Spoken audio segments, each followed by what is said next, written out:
स्वागत है आपका भारत समाचार में। आपके साथ मैं हूं स्वाति श्रीवास्तव। शुरुआत करते हैं बड़ी खबर के साथ। आपको बता दें कि प्रयागराज श्री कृष्ण जन्मभूमि शाही ईदगाह मामले में सुनवाई आज होने जा रही है। हिंदू पक्ष की तरफ से दाखिल याचिकाओं पर सुनवाई होगी। दोपहर 2 बजे से इलाहाबाद हाईकोर्ट में सुनवाई होगी। मथुरा कोर्ट में दाखिल कई मामलों में यहां पर सुनवाई चल रही है और 18 अलग अलग मामलों में आज एक साथ हाईकोर्ट में सुनवाई होने जा रही है। हिंदू पक्ष की श्री कृष्ण जन्मभूमि की संपूर्ण भूमि की मांग की गई है हिंदू पक्ष की तरफ से, और संपूर्ण भूमि को मंदिर ट्रस्ट को वापस देने की मांग इसमें की गई है। वहीं समझौते के तहत शाही ईदगाह मस्जिद को जमीन दी गई थी।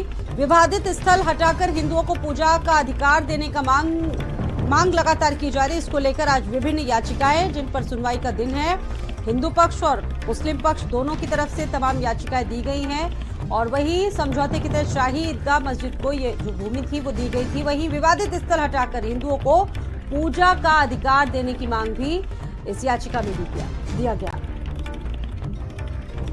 दोनों मामलों में सुनवाई आज होनी है। हिंदू पक्ष की तरफ से भी दाखिल याचिकाओं पर सुनवाई होगी। वहीं मुस्लिम पक्ष की तरफ से भी दाखिल याचिकाओं पर दोपहर 2 बजे से सुनवाई का दौर चलेगा। इलाहाबाद हाईकोर्ट में सुनवाई होगी। आपको बता दें कि पहले भी इस मामले में कई बार सुनवाइयां हो चुकी है। 18 अलग अलग मामलों में एक साथ हाई कोर्ट में आज सुनवाई होगी। हिंदू पक्ष की श्री कृष्ण जन्मभूमि की संपूर्ण भूमि की मांग, इसको लेकर भी एक याचिका दायर की गई थी। वहीं संपूर्ण भूमि को मंदिर ट्रस्ट को वापस देने की मांग की गई थी। समझौते के तहत शाही ईदगाह मस्जिद को दी गई थी भूमि। विवादित स्थल हटाकर हिंदुओं को पूजा का अधिकार देने की मांग भी याचिका में कहा गया था। फिलहाल आज दोपहर 2 बजे के बाद सुनवाई होगी। हिंदू पक्ष की तरफ से दाखिल याचिकाओं पर हाईकोर्ट सुनवाई करेगा आज।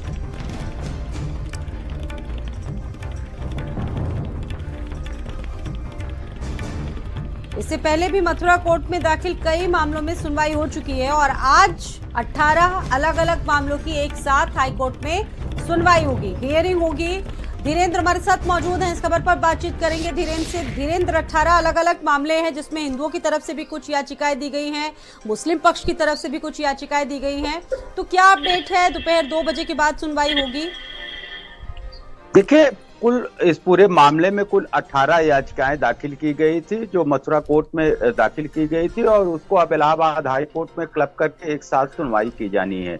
इलाहाबाद हाई कोर्ट में लगातार इस पूरे मामले की सुनवाई चल रही है। जो हिंदू पक्ष के पक्षकार हैं उनका ये कहना है कि ये जो शाही ईदगाह है, समझौते के तहत श्री कृष्ण जन्मभूमि की ये जमीन है, उसको वापस किया जाए, साथ ही साथ वहां पर हिंदुओं को पूजा का अधिकार दिया जाए। अब इस पूरे मामले में 18 कुल याचिकाएं दाखिल की गई, उसको एक साथ क्लब करके इलाहाबाद हाई कोर्ट में सिंगल बेंच में सुनवाई हो रही है। आज दोपहर 2 बजे के बाद इस पूरे मामले में सुनवाई होगी। दोनों पक्ष के, चाहे हिंदू पक्ष हो चाहे वो मुस्लिम पक्ष हो, दोनों पक्ष अपनी अपनी जो दलील है वो इलाहाबाद हाई कोर्ट में आज पेश करेंगे। तो आज इलाहाबाद हाई कोर्ट में दोपहर 2 बजे के बाद जो इस पूरे मामले में सुनवाई होनी है। लगातार इस पूरे मामले में पिछले कई तारीखों से सुनवाई चल रही है। 18 कुल ऐसी याचिकाएं हैं जिनको एक साथ क्लब करके अब इलाहाबाद हाई कोर्ट में सुनवाई हो रही है। जी अच्छा, एक याचिका में तो ये भी कहा गया है कि संपूर्ण जो पूरा विवादित स्थल है उसको हिंदू पक्ष को देने को लेकर भी एक याचिका इसमें दायर की गई है, जिसको लेकर विवाद शुरुआत से देखने को मिला। देखिए, लगातार जिस तरीके से शाही ईदगाह मस्जिद है और जो श्री कृष्ण जन्मभूमि का कटरा केशव देव का ये स्थल कहा जा रहा है, और लगातार ये माना जा रहा है, कहा जा रहा है हिंदू पक्ष की तरफ से कि ये जो स्थल है वो हिंदुओं की है और समझौता के तहत इसको अब हिंदू जो वहां पर अनुयायी हैं, जो श्री कृष्ण जन्मभूमि का ये परिसर है, उसी को ये पूजा की अनुमति दी जाए। लगातार इस मामले को लेकर हिंदू पक्ष के लोग दावा कर रहे हैं और इसी मामले को लेकर मथुरा के कोर्ट में एक वाद दायर किया गया था और कुल मथुरा कोर्ट में 18 वाद दायर किए गए थे जो अब इलाहाबाद हाई कोर्ट में आ गए हैं और क्लब करके, यानी एक साथ 18 जो वाद दायर किए गए हैं उनको एक एक करके सुनवाई की जा रही है। आज इलाहाबाद हाई कोर्ट में दोपहर 2 बजे के बाद फिर से श्री कृष्ण जन्मभूमि और शाही ईदगाह मस्जिद के मामले में सुनवाई होनी है। दोनों पक्ष, जो हिंदू पक्ष है, मुस्लिम पक्ष है, कोर्ट में अपनी अपनी दलीलें पेश करेंगे। लगातार जिस तरीके से हिंदू अपना दावा पेश कर रहे हैं कि ये दोनों पक्षों के दावे अलग अलग है। बहुत धन्यवाद आपका धीरेन्द्र, पूरी जानकारियां देने के लिए। एक और बड़ी खबर आपको बता दें अम्बेडकर नगर से, जहां एक साथ उठी है पति और पत्नी की अर्थी, जिससे हड़कंप मच गया। बता दें आपको कि पति की हार्ट अटैक से मौत हुई और सदमे में पत्नी की भी जान चली गई। पति की मौत का सदमा बर्दाश्त नहीं कर पाई एक पत्नी। परिवार के साथ दिल्ली में रहता था मृतक मनोज पाठक। होली की छुट्टी में परिवार के साथ दिल्ली छोड़कर घर आया था और घर पर ही अचानक हार्ट अटैक से मनोज पाठक की मौत हो चली। मौत की सूचना पर जब घर पहुंची पत्नी तो गुंजन की भी मौत हो गई। राज्य सुल्तानपुर थाना क्षेत्र के केदरू गांव का ये मामला है, जहां पर ये दुखद घटनाक्रम देखने को मिला है। दोनों की जब एक साथ अर्थी निकली तो पूरा जो क्षेत्र था सभी की आंखें नम हो गई।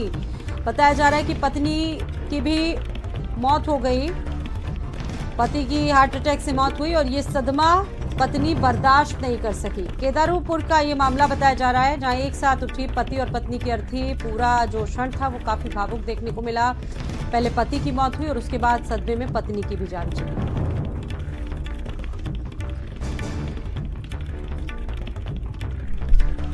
दुखद वाकया सामने आया है यहाँ से। परिवार के साथ बताया जा रहा है कि दिल्ली रहता था मनोज, और वेद प्रकाश हमारे साथ इस खबर पर मौजूद हैं, बातचीत करेंगे वेद से। वेद, ये बहुत दुखद घटनाक्रम है, क्या हुआ, कैसे दोनों की मौत हो गई? बेहद दुखद घटना है। दुखद घटना के साथ साथ बेहद भावुक करने वाला पल था, क्योंकि एक साथ जो है पति और पत्नी की जब गांव से अर्थी उठी तो पूरे क्षेत्र में कहीं ना कहीं मातम पसरा हुआ था। बताया जा रहा है कि पति मनोज पाठक जो है वो दिल्ली में काम करता था और होली की छुट्टी के मनाने गांव आया था, परिवार को दिल्ली ही छोड़ दिया था। तो 2 दिन पहले जब पति की हार्ट अटैक से मौत हुई थी, इसकी सूचना पति के परिवार को दी गई, जिसके बाद उसकी पत्नी और दोनों बच्चे गांव पहुंचे। लेकिन गांव पहुंचने के बाद जब पत्नी ने अपने पति को देखा तो सदमे में जो है पत्नी ने भी दम तोड़ दिया। इस हादसे के बाद जो है पूरे गांव में मातम सा फैल गया। तो वही दो पति और पत्नी की अर्थी जो है साथ ही गाँव वाले ले जाकर उनका अंतिम संस्कार किए, दोनों को पंचतत्व में विलीन किया गया। लेकिन इस घटना के बाद कहीं ना कहीं जो है पूरे क्षेत्र में मातम फैला हुआ है। पति पत्नी अपने पीछे 2 मासूमों को छोड़कर भी गए थे। तो कुल मिलाकर जिस तरीके की ये दर्दनाक घटना है, उससे कहीं ना कहीं क्षेत्र में सनसनी जरूर थी। स्वाति, बिल्कुल, ये वाकई में बहुत दुखद खबर है। और जिस तरीके से आपने बताया कि परिवार में 2 मासूम बच्चे हैं, और कौन कौन है इनके परिवार में? बिल्कुल, देखिए स्वाति, अगर परिवार की बात करें तो परिवार हरा भरा परिवार था। परिवार में काफी लोगों की संख्या है, लेकिन ये परिवार जो है पति और पत्नी दोनों साथी दिल्ली रहते थे। हालांकि परिवार से अलग बताए जा रहे थे, लेकिन इनके पीछे दो छोटे मासूम है, कहीं ना कहीं उनके ऊपर से पिता और माँ का साया वो जरूर उठ गया। स्वाति, चलिए, बहुत धन्यवाद आपका वेद प्रकाश जानकारी देने के लिए। तो ये दुखद खबर सामने आई है, जहां एक साथ पति और पत्नी की जब अर्थी उठी तो पूरा मोहल्ला रो पड़ा। और पहले पति की हार्ट अटैक से मौत हुई और उस मौत का सदमा पत्नी भी बर्दाश्त नहीं कर सकी और पत्नी की भी जान चली गई इस सदमे से।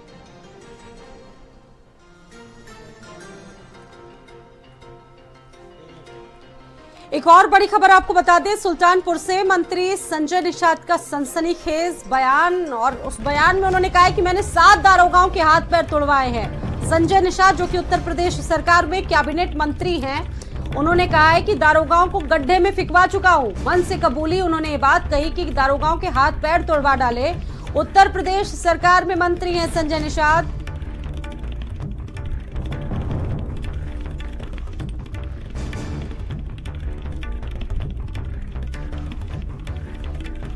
संजय निषाद, जो अपनी बेबाक बोली और शैली के लिए काफी पहचाने जाते हैं, कैबिनेट मंत्री उत्तर प्रदेश सरकार में, और सनसनीखेज बयान दिए उन्होंने। 7 दारोगाओं के बारे में उन्होंने कहा कि मैंने उनके हाथ पैर तोड़वा दिए, दारोगाओं को गड्ढे में भी फिकवा चुका हूं।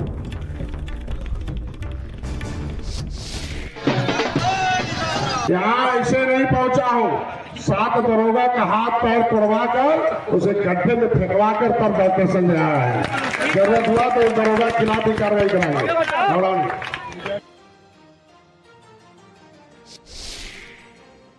यहाँ ऐसे नहीं पहुंचा हूँ। 7 दरोगा का हाथ पैर तोड़वा कर उसे गड्ढे में फेंकवा कर तब डॉक्टर संजय आया है। जरूरत हुआ तो दरोगा के खिलाफ भी कार्रवाई कराएंगे। तो ये कैबिनेट मंत्री संजय निषाद को आप सुन रहे थे। उत्तर प्रदेश में इनकी एक अच्छी खासी हैसियत है, कैबिनेट मंत्री का दर्जा इनको प्राप्त है, लेकिन उसके बाद ये जो बातें अभी आप सुन रहे थे ये संजय निषाद के द्वारा कही गई और कहा कि बाकायदा ये सब करके मैं यहाँ तक पहुंचा हूं और अगर आगे भी जरूरत पड़ी तो मैं इसे चूकूंगा नहीं। मंत्री संजय निषाद, जिनका ये सनसनीखेज बयान जिस तरह से आजकल काफी चर्चाओं में है, हालांकि इससे पहले भी कई ऐसी बातें ये कह चुके हैं, कई ऐसे विवादित बयान ये दे चुके हैं, लेकिन ताजा मामला जो है सुल्तानपुर का है। दरअसल ये पूरा कार्यक्रम चल रहा था, उस कार्यक्रम में कैबिनेट मंत्री संजय निषाद पहुंचे थे और उस कार्यक्रम में उन्होंने ये सारी बातें कही।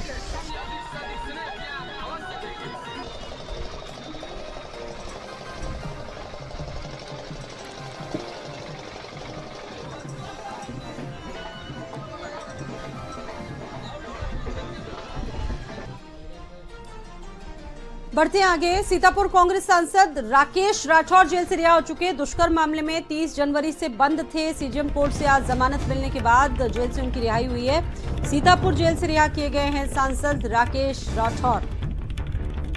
दुष्कर्म के मामले में गंभीर आरोप इन पर जिस तरीके से लगे थे, 30 जनवरी से जेल में बंद थे। सीजेएम कोर्ट की तरफ से जमानत मिलने पर आज जेल से इनकी रिहाई हुई है। इस खबर के बाद समर्थक काफी जो हैं वो उत्साहित नजर आए। सीतापुर जेल से रिहा कर दिए गए हैं कांग्रेस सांसद एमपी राठौर, राकेश राठौर।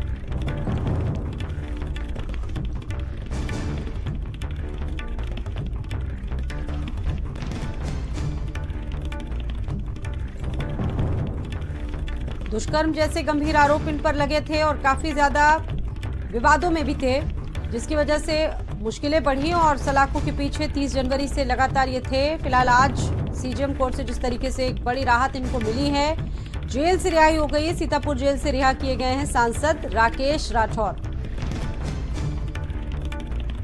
हालांकि शुरुआत से बताते आए हैं कि ये जो आरोप इन पर लगे हैं ये सरासर गलत है, ये सरासर राजनीतिक आरोप है और हमेशा अपने ऊपर लगे हुए आरोपों से इन्होंने किनारा भी किया है। 30 जनवरी से जेल में बंद थे और आज सीतापुर जेल से इनको रिहाई मिली है।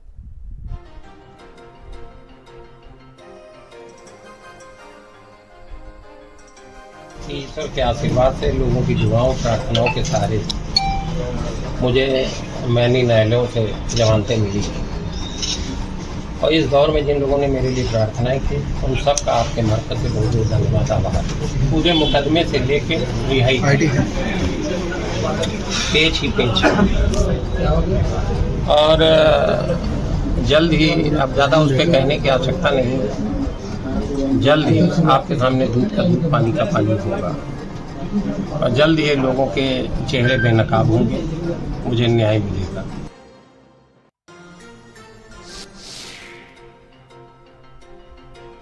तो अभी आपने राकेश राठौर को सुना भी और किस तरीके से जो उनका हाव भाव था, जिस तरीके से उन पर गंभीर आरोप लगे थे। हालांकि वो शुरुआत से कहते आए हैं कि वो इसमें दोषी नहीं है, ये राजनीतिक रंजिश से जुड़ा ये मामला उन्होंने बताया। और आज भी जब वो मीडिया से मुखातिब हुए तो कई बातें उन्होंने अपने पक्ष में कही और कहा कि माननीय न्यायालय की तरफ से जो राहत उनको मिली है वो उनके लिए बहुत बड़ा सम्मान है और वो अपने समर्थकों के बीच में भी जाएंगे, से बातचीत भी करेंगे। 30 जनवरी से लगातार जेल में बंद थे कांग्रेस सांसद हैं राकेश राठौर और फिलहाल उनकी रिहाई हो चुकी है सीतापुर जेल से।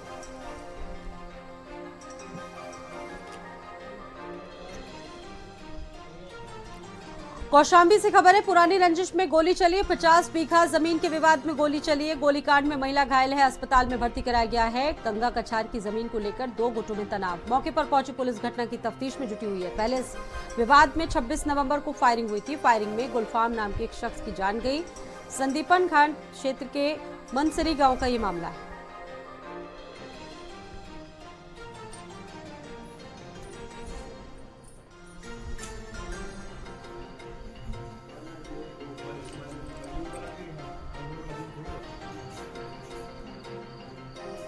पुरानी रंजिश के चलते ताबड़तोड़ फायरिंग की गई है, जिसमें कुछ लोग जख्मी हुए। एक महिला भी गंभीर रूप से जख्मी हुई है, जिसको अस्पताल लाया गया। सर, हमारी भाभी के पुरानी विवाद चल रहा था, उसी में वैस अहमद और उसके लड़के व उसके चचेरे भाई और उसका सगा भाई आए और बीती रात के 1 बजे भाभी की जंगी पे गोली मारकर भागे वो लोग। थाना संदीपन घाट निवासी श्रीमती पत्नी कन्ना सरोज को देर रात लगभग 2 बजे पैर में गोली मारने की सूचना प्राप्त हुई। उन्हें जनपद चिकित्सालय भेजा गया।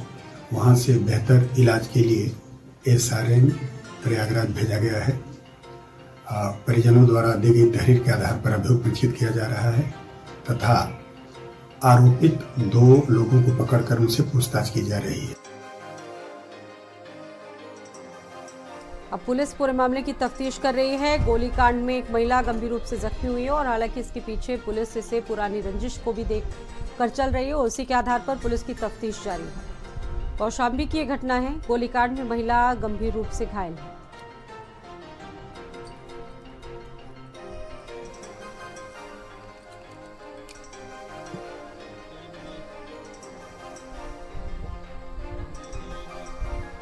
औरैया से खबर है, एसडीएम की गाड़ी की टक्कर से एक बच्चे की मौत हो जाती है। मामला परिजनों को लगातार धमकाया जा रहा है दबंगों की तरफ से। थानाध्यक्ष मुकेश बाबू चौहान, कल एसडीएम की गाड़ी से इस बच्चे का एक्सीडेंट हुआ था। परिजनों को धमकाते मुकेश बाबू चौहान का वीडियो वायरल हुआ है। दिबियापुर थाना क्षेत्र के ककोर क्षेत्र का मामला बताया जा रहा है। बताया जा रहा है कि कल एसडीएम की गाड़ी से हादसा हुआ था, बच्चे की मौत हो गई थी और परिजनों को धमकाते मुकेश बाबू का एक वीडियो भी वायरल हुआ है। दिबियापुर थाना क्षेत्र के ककौर क्षेत्र का मामला है।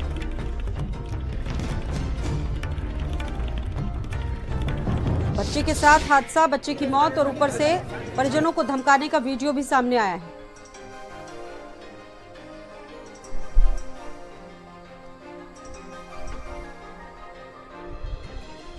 थाना अध्यक्ष ने उल्टा ही परिजनों को धमकी दी है। घटना से जुड़ा एक वीडियो भी वायरल हुआ है। परिजनों को धमकाते थानाध्यक्ष का वीडियो वायरल हुआ है। आप सोचिए, एक ऐसा परिवार जिसका बच्चा हादसे में उसकी जान गई हो और उल्टा परिवार वालों को ढांढस देने के बजाय थानाध्यक्ष धमका रहे हैं। ये उत्तर प्रदेश पुलिस की कार्यशैली है। औरैया से ये वीडियो सामने आया है।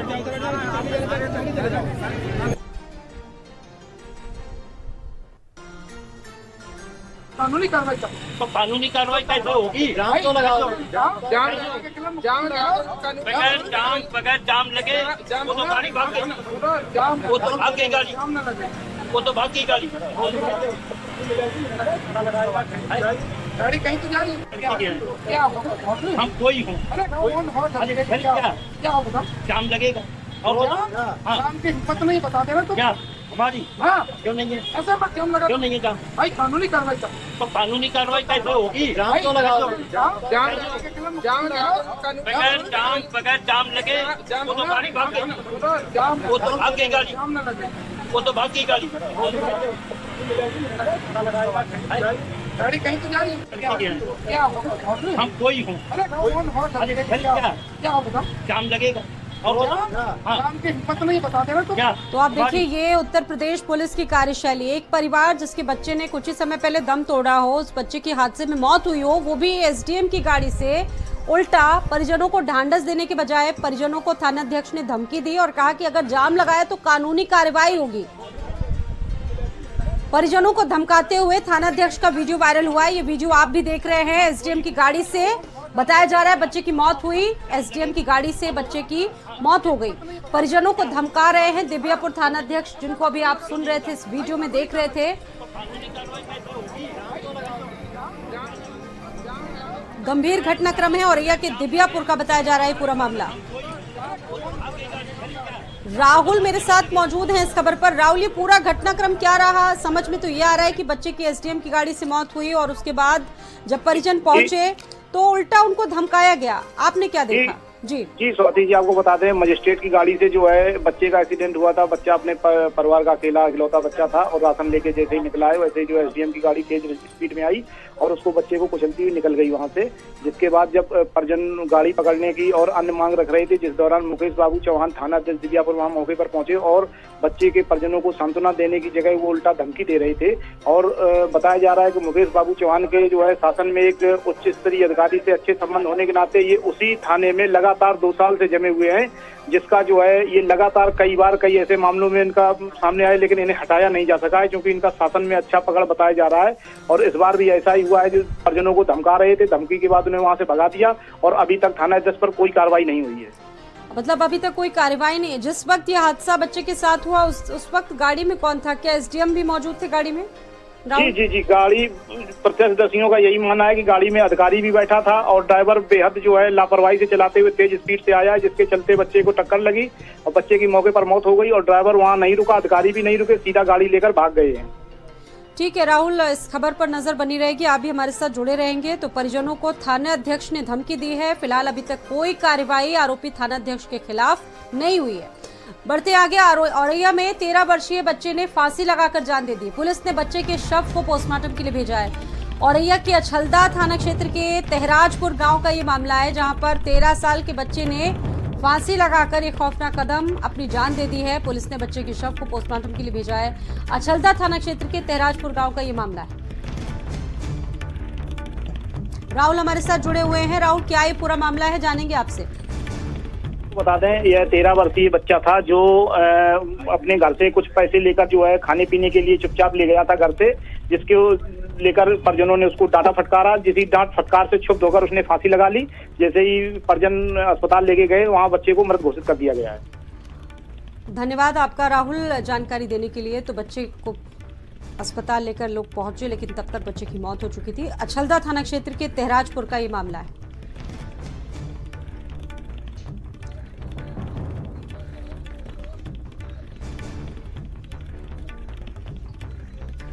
तेरह साल के बच्चे ने जान दे दी है। फांसी से लटककर अपनी जान देने का मामला सामने आया है।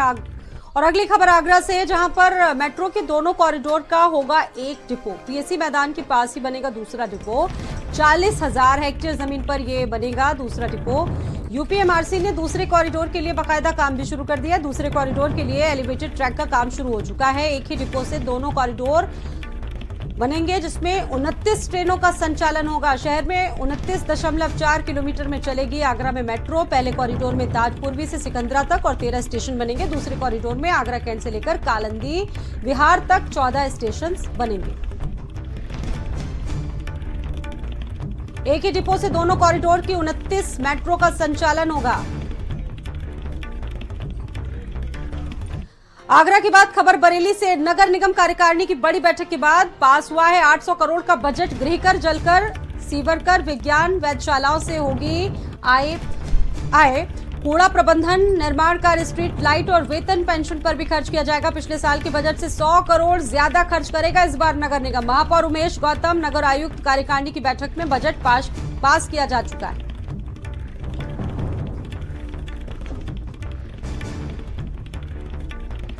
पिछले साल के बजट से 100 करोड़ ज्यादा इस बार नगर निगम जिले के लिए खर्च करने जा रहा है।